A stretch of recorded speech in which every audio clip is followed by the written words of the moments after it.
So now we've taken a look at our first practical example of using a conditional block. The operator that we've been using is the is less than operator, this one right here. Let's try using the equality operator, and inside our statement block here we're going to put exactly 3. Let's take a look at our command line and test our script again. As we can see, the condition evaluated false because we set a to 5 up here, and then we checked to see if a was equal to 3. Now I mentioned in the last movie that the is set to and the equality operators are completely different. Let me just show you something to show why that's the case.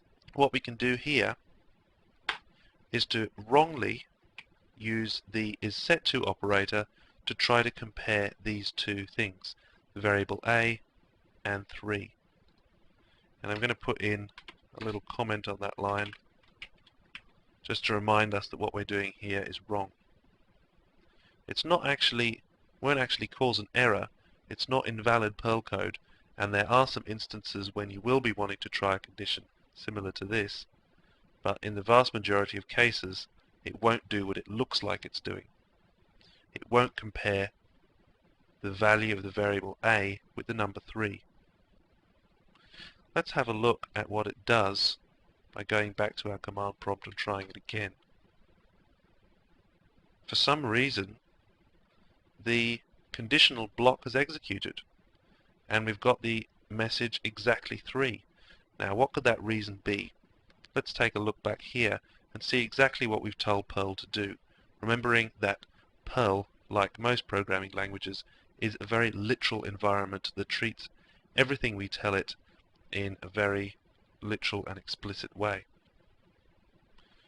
We've told it to set the variable a to the value of 5, and then we've asked it to evaluate something. Now what we've done here is within our condition we've used the is set to operator. So it's actually set the value of a to 3, so that when we actually come to this line here, let's add another line in to show the value of a,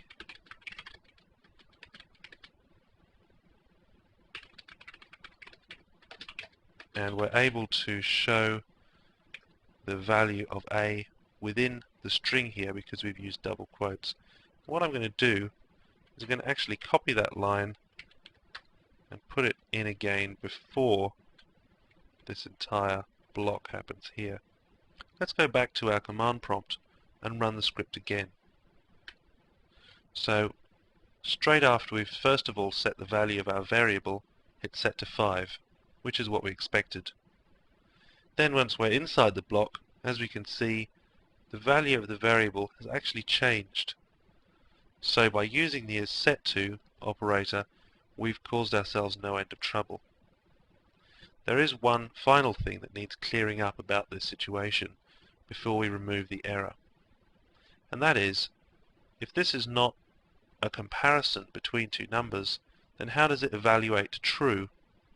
The answer is that in Perl, like many other programming languages, every expression that we feed to the Perl script evaluates either true or false.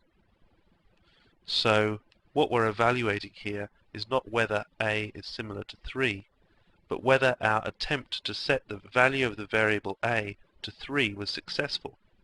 And so because that is successful, then it moves on and proceeds to carry out the block. So we should always use the correct operator when we're trying to compare two values.